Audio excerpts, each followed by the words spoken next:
My name is Camille Dorsey.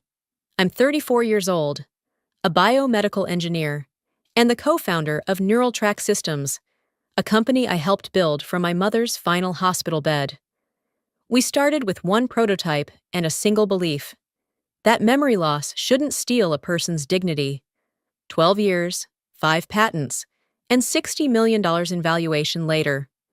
I thought I was finally stepping into the legacy I'd sacrificed everything for. But on the night I stood beneath the spotlight, accepting our biggest industry award, my father made a decision that rewrote my place in the company and in our family. I stood beneath the spotlights, the engraved glass award in my hands catching a prism of light.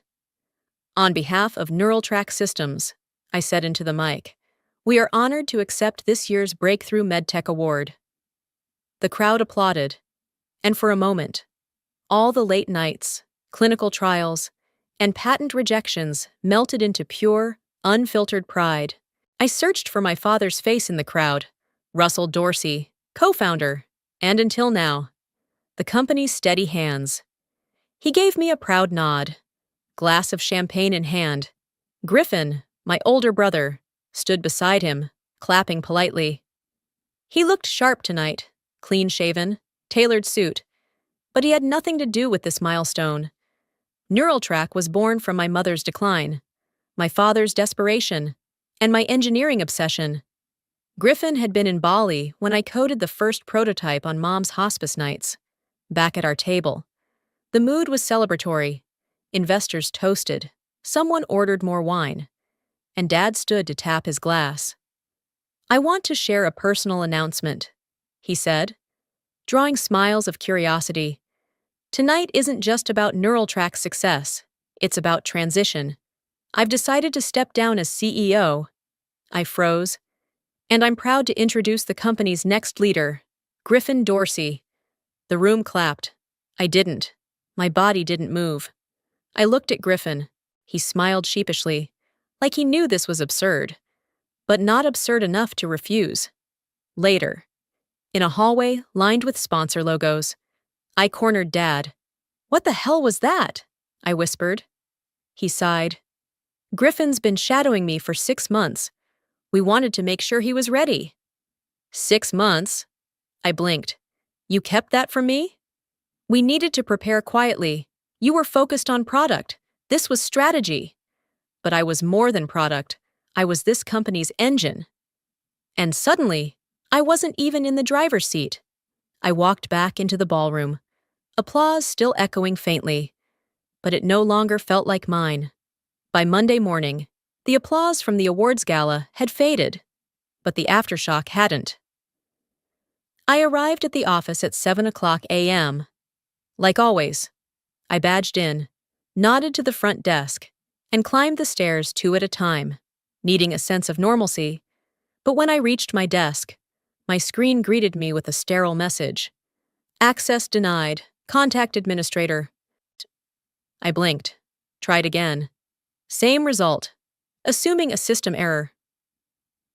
I opened my personal laptop and pulled up the GitHub repository. A red banner blinked across the top. "You no longer have permission to access this project." I stared, heart thudding, as the realization settled over me like a frost. My name was being erased. In the kitchen, I bumped into Ray, one of our designers. He gave me an awkward smile.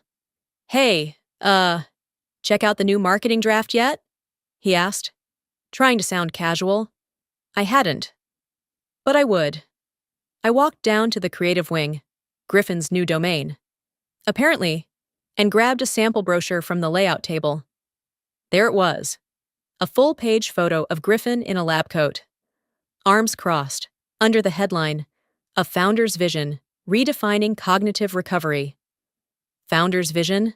I flipped to the inside page, scanning for my name. Nothing, no quote, no mention. What I did find was worse. Our old tagline, "Inspired by Memory Care," was gone, replaced with "Optimize," "Accelerate," "Disrupt." Disrupt. As if we were building crypto wallets, not restoring human memory. Suddenly, I noticed something else. The framed portrait of my mother, which had hung in the hallway since the company's founding, was missing. The hook was still there, just empty. My fingers curled around the edge of the brochure. I stormed into the conference room, now labeled the Griffin Dorsey Strategy Suite, and dropped the brochure on the table. It was just after 8 o'clock, and the floor was quiet. I didn't need an audience for what I felt. What I felt wasn't just anger. It was betrayal lined with shame. I had let this happen. I believed building the best product would protect my place. I was wrong. Back at my desk, I checked my inbox. A familiar name caught my eye. An internal email from the marketing lead, apparently meant for Griffin, but accidentally CC'd to me, confirming the revised brand deck and removal of all language referencing memory care or emotional narrative. Griffin wants a clean pivot, no sentiment, no legacy talk, just metrics. I didn't breathe for a few seconds. No sentiment, no legacy, no mom, no me. That night, I drove home in silence. My fingers never left the steering wheel. Rage had found its rhythm inside me, but it was a quiet, patient kind. The kind that didn't explode, the kind that built. And I was done being erased. I didn't sleep the night I got that email. The phrase, no sentiment, no legacy, kept playing on a loop in my head, like an insult wearing a tailored suit, by 5:15 a.m. I was at the kitchen table with a cold mug of coffee and an old name scribbled on a sticky note. Harlan Day. Harlan had been my startup attorney 10 years ago, back when NeuralTrack was nothing more than a sketch diagram and a storage unit filled with circuit boards. He was sharp, discreet, and just paranoid enough to draft ownership paperwork with firewalls embedded in firewalls. I found his office number buried in an old email thread and called just after 8 o'clock. He picked up on the third ring. "Camille Dorsey," he said warmly, before I could even introduce myself. "It's been too long. You building another miracle, or cleaning up someone else's mess?" "Both," I said. "I need a copy of the original IP filings, the core system, the neuroadaptive mapping software, everything we registered back in 2014. "Still under your name," he replied instantly. "You never transferred those rights." I paused, unsure I heard correctly. "Wait, what?" He chuckled. "You were so wary of early-stage investors taking over that you asked me to file everything personally. We listed NeuralTrack as a licensee, not the owner. You've retained full authorship and control over the core IP all along." I leaned back in my chair, the weight of that truth settling over me like a thunderclap. For years, I'd assumed, no, accepted, that as the company grew. Those rights had been absorbed into the entity we built. But I was wrong. I hadn't just built the engine. I still owned it. "Camille?" Harlan's voice pulled me back. "If someone's trying to push you out, you've got leverage, serious leverage." I ended the call with his promise to send all legal documents by end of day. My hands trembled as I opened a new file on my laptop. Contingency Plan A. By 9:30, the contracts were sitting in my inbox. I scrolled through the language, lines I remembered drafting with Harlan on a whiteboard, still smudged with my mother's handwriting in the corner. She'd written, "Protect what matters," in blue ink. We never erased it. The clause was simple.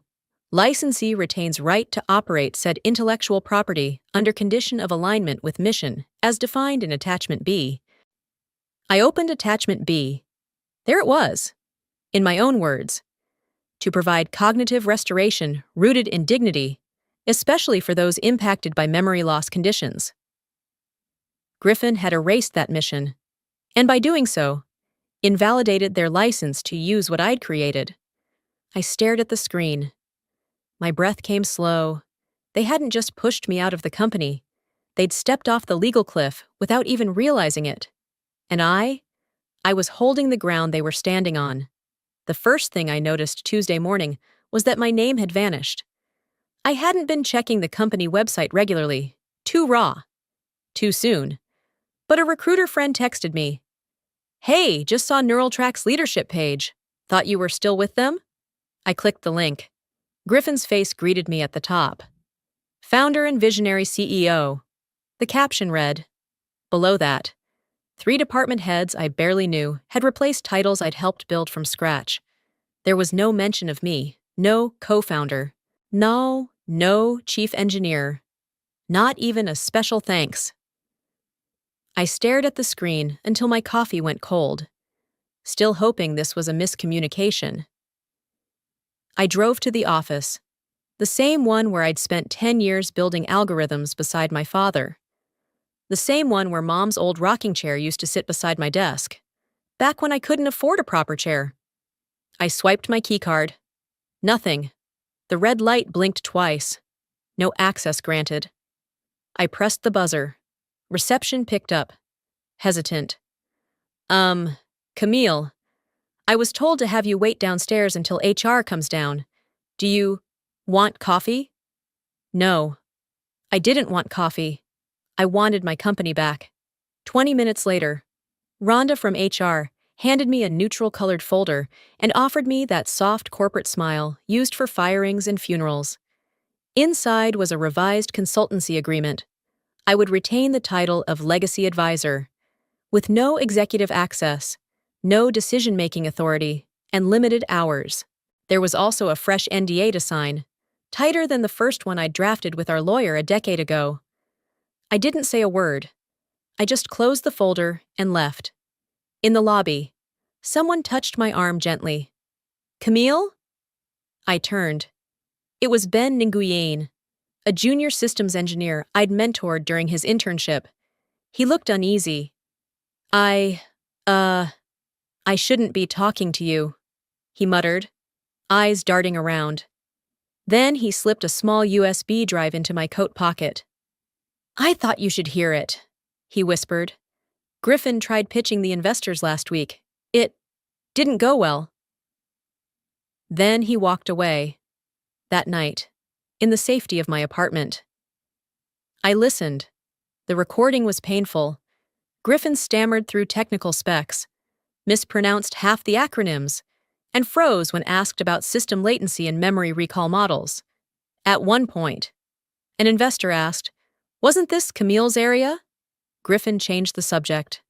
I didn't know whether to laugh or cry. The next morning, I got a single text from Ben. "They let me go this morning. No explanation. But I owe you that much. You taught me more in 6 months than Griffin ever could in a lifetime." I stared at the message, heart cracking in ways I hadn't expected. They weren't just erasing me, they were punishing anyone who remembered I existed. And for the first time, I realized I wasn't just hurt. I was quietly, systematically being silenced by Thursday morning. I had convinced myself it was just protocol. There was a product trial scheduled, an internal field test I'd designed 6 months ago before Griffin was ever part of the picture. The update involved new neuromapping overlays calibrated specifically for long-term memory restoration. It wasn't perfect yet. It needed my oversight. I arrived at 9:00 a.m., wearing my badge and carrying a field notebook. The receptionist looked up, startled.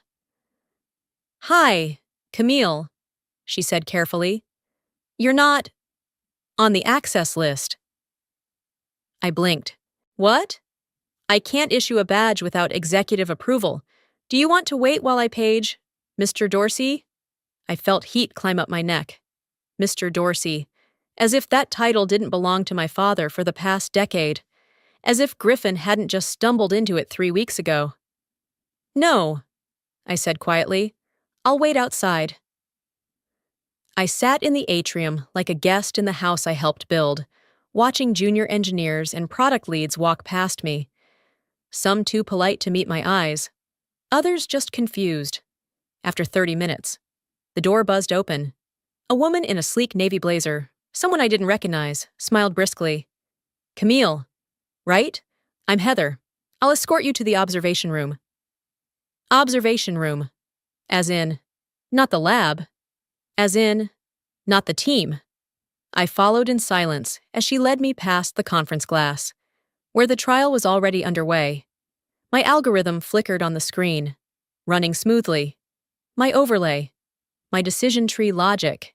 But the display said, Neural Track Cognitive Suite v2.0, presented by Griffin Dorsey. Then it got worse. Griffin stood confidently at the head of the table. On the screen behind him was the prototype, my prototype, but now it bore a new logo, a garish update I hadn't approved, slapped over my mother's initials in the original etching. He was calling it Next Mind, like it was his idea. Like he'd lived those nights by Mom's bedside, recording every memory she could still articulate. I didn't stay. I walked out quietly, past the espresso bar they'd installed in the new lobby, past a team photo I wasn't in. When I got home, I found an email waiting. Subject line, question RE. IP rights. The sender was one of our early investors, someone who hadn't spoken to me in over a year. Camille, there's a rumor going around that you no longer control the core IP. Is that true? Because if you still do, I'd rather talk to you than to them. I stared at it for a long time. My hands were cold. My jaw clenched. They'd taken my voice, my credit, even my presence. But now someone was asking the right question. Not, is she gone? But, is she still the one who matters? And suddenly, the answer felt very, very clear. I didn't tell anyone I was leaving town. I just drove. The old house on Cypress Ridge sat half forgotten at the edge of a pine grove, its shutters weathered. The mailbox rusted shut. No one had lived there since Mom passed, and yet everything about it still felt like her. Quiet, persistent, untouched. I parked in the gravel driveway and unlocked the back door using the key she always hid behind the planter. The air inside smelled like dust and cedar. I didn't bother turning on the lights. I knew where I was going. The upstairs bedroom, hers, still had the green dresser she used as a storage cabinet. I knelt, opened the bottom drawer, and there it was, the lockbox. I set it on the bed. The key was taped underneath, just where I'd left it 6 years ago. Inside were layers of paper and memory, the original napkin sketch of the interface, a dog-eared patent draft with my scribbled equations in the margins, 3 prototypes in early acrylic casing, and her old notebook, the one with the lavender cover. I opened the notebook gently. Most of it was filled with her observations, things she'd written as her mind began to falter. Page after page of half-remembered names, emotional bursts, poems without form, but near the center, in cleaner handwriting. She had written, Camille's brain saves others. I just hope no one tries to steal it from her.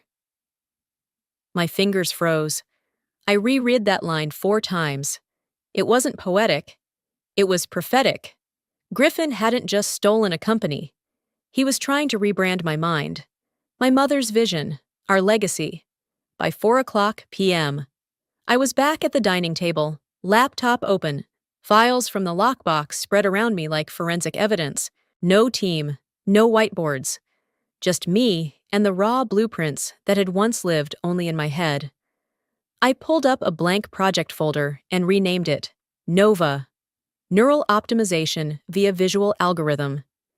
It was a name my mother had once said, half-jokingly, back when I'd explained to her how I'd mapped visual sequences to stabilize memory retention. Call it NOVA, she said, like a star exploding so bright it resets itself. At the time, I'd laughed. Now, I typed it in without hesitation. Nova would be smaller, sleeker, decentralized, and it would be mine, free of Griffin's investors, my father's indecision, and every consultant who once thought I was too technical to lead. I wasn't angry anymore. Anger had weight. It burned calories, took oxygen. This was colder, focused, simple. They had stripped me of access. Now I would strip them of dependence. And when Nova launched, they wouldn't just lose control of the system, They would lose the illusion that they'd ever created it in the first place. By the time the letter was ready, I had rehearsed the moment 100 times in my head, but when I finally hit send, I felt nothing, no triumph, no rage, just a silence so complete it felt engineered. At 8 a.m., I emailed NeuralTrack's legal department a certified withdrawal notice. The subject line was clear: immediate revocation of patent licensing agreement. File, Sir NTK, 14 Cam, 0001. The message was only 4 paragraphs long. I kept the tone professional, even clinical. They had breached the original licensing terms, specifically the clause about mission alignment, the very clause I'd rediscovered with Harlan weeks earlier. They had stripped memory care from their branding. They had violated the ethos the technology was built on. They had nullified their own license. Therefore, effective immediately, the right to use, update, or distribute the core algorithm would be rescinded. The letter included one final technical line: all active builds of Neural Map Core v1.0 and v1.1 will cease receiving encrypted key-based updates 14 calendar days from receipt of this notice, which meant this: in 2 weeks. All active NeuralTrack devices still running on my framework would enter legacy lockout mode. No patches, no security updates, no neural calibration refinements, and no way to reverse it without my biometric encryption. They would either need to rebuild from scratch or negotiate, and I wasn't interested in either. I didn't post a press release. I didn't go on social media. I let the silence work for me. But by 10:30 a.m., the ripple had already begun. Investors started calling. 3 different news outlets sent anonymous inquiries. One headline popped up on a medical tech blog before noon: NeuralTrack faces licensing crisis over core IP. CEO unavailable for comment. At noon sharp, I made one announcement, brief, purposeful, on the Nova microsite. Nova, a non-profit initiative for memory rehabilitation technologies, has launched in partnership with Colorado Regional Hospitals and 3 community care clinics. No glossy logos. No CEO portrait. Just a line at the bottom. Founded by Camille Dorsey. And then I went back to work. I wasn't planning a product launch or chasing venture capital. I wasn't trying to compete. I was simply removing the scaffolding from a house that had forgotten who built it. That evening, Russell called. I watched the phone ring out. He called again at 6 p.m. Then came the message: Camille, I think we need to talk. This could really damage Griffin's future.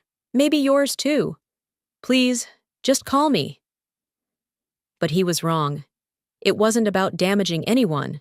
It was about clarity, boundary, consequence. And the scariest thing for them wasn't that I had acted.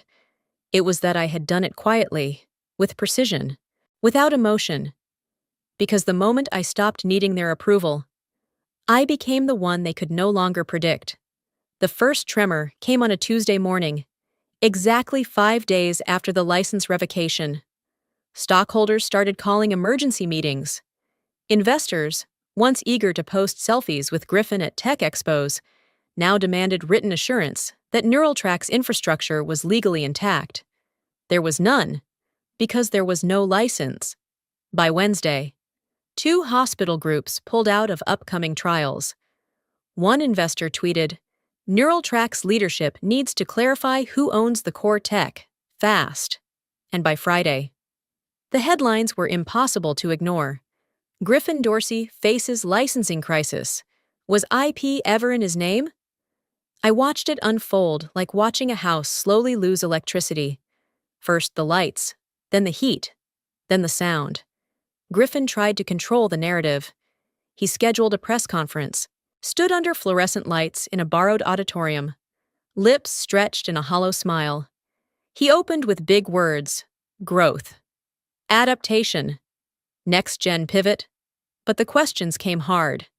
Who owns the base algorithm? Why hasn't Camille Dorsey responded? Are NeuralTrack devices still secure? He dodged. He sweat. He called it a transitional bump, but the room smelled of decay. Afterward, I received a text from someone I hadn't heard from in over a year. Lena, a senior R&D specialist who once worked side by side with me. They let us go today. Half the team, budget slashed. I lost my badge before I even packed my desk. 2 minutes later, she sent another. I cried in the stairwell, not because of the job, but because you were the only real leader here. I didn't know what to say, so I said nothing, just stared at the screen until the words blurred. I had wanted this collapse, but I hadn't wanted the wreckage to crush people like Lena. Still, the foundation had to break for anything real to rise. That same afternoon, I received an unexpected email from the Department of Public Health. They had followed the NOVA announcement. They were launching a statewide initiative for cognitive recovery in underserved clinics, and they wanted NOVA as the technical lead. I reread the message twice. It wasn't just a partnership, it was a signal. The people who mattered had noticed, and they weren't looking at Griffin anymore. I closed the laptop slowly, the light from the window casting long shadows across my desk. I had torn down a structure I once helped build, and in the ruins, something better was beginning. It was nearly 4:00 p.m. when I heard the knock. Not the usual buzz of a scheduled guest, a slow, deliberate knock, like someone asking to enter a place they no longer belonged. I opened the office door to find Russell, my father, standing in a charcoal suit that didn't quite hide the lines of fatigue etched into his face. His tie was crooked. His eyes wouldn't meet mine.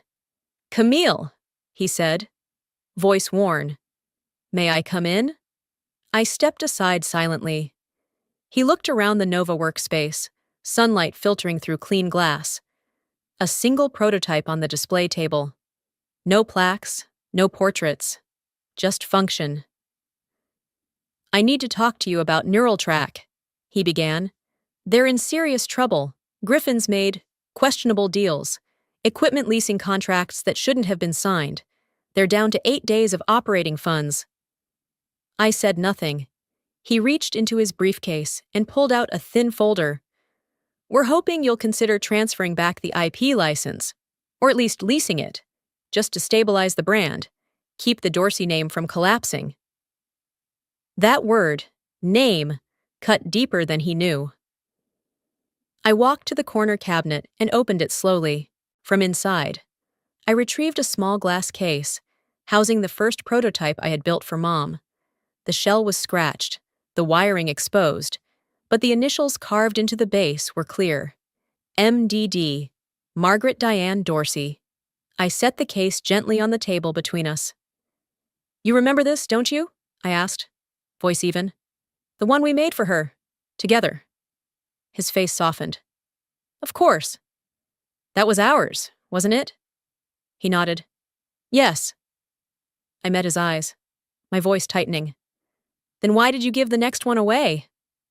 Russell swallowed. The air between us felt heavier than any contract.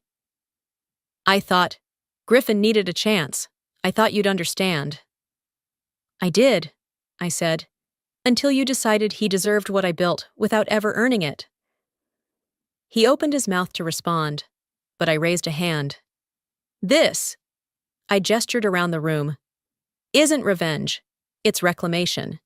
You can't ask me to protect the family name when the family didn't protect me." He stood there, folder still in hand, but no argument left. After a long pause, he simply said, "I didn't see it clearly until now." I nodded. "Then consider that a beginning, not a bargain." And I left him there, standing beneath the name he once handed away, now watching as I reclaimed it, piece by unshakable piece. It was just after 10:00 a.m. when I stepped onto the small stage at the Colorado State Health Center. No spotlight, no dramatic reveal, just a room filled with clinic directors, public health officials, and people who believed in quiet, steady change. Nova had officially signed a statewide partnership, Our technology would support over 30 community memory care programs. No investors, no noise, just the work. As I adjusted the mic, a reporter from the back raised her hand. "Camille?" she asked. "What's the biggest lesson you took from your time at Neural Track?" The room went still. I paused, then smiled gently. If you build something with your soul," I said, "protect it like your life depends on it, because it does." No mention of Griffin, no mention of my father, just the truth. After the press conference, I stood alone in the hallway outside. The air was quiet, peaceful, and for the first time in years. I didn't feel like I had to prove anything. I didn't win by replacing them. I won by no longer needing their permission to lead. A month later, an unexpected message appeared in my inbox. From Russell Dorsey, subject, mentorship application. "Camille, I applied to join Nova as a volunteer mentor. I may have failed as your CEO, but if I can serve as your student, I will be proud." "Dad?" I stared at the words for a long time. There was no request for forgiveness, no attempt to rewrite what had been lost, just a sentence, a surrender. And strangely, that made it easier to breathe. I never wrote back, not because I held on to anger, but because some things, once broken, don't need to be rebuilt. They just need to be left behind, so we can walk forward unburdened. Because in the end, this story was never about taking back power. It was about realizing I'd always had it. If Camille's story spoke to something in you, about being underestimated, overlooked, or quietly erased, know this: you're not alone. You have the right to protect what you build, to walk away from what no longer sees your worth, and to rebuild on your own terms. Leave a comment below and tell us, what would you reclaim if no one stood in your way? Like this video if you believe in standing your ground. Share it with someone who's quietly building something powerful. And don't forget to subscribe for more stories of resilience, strategy, and quiet victory. This was The Reclamation. And Camille? She's just getting started.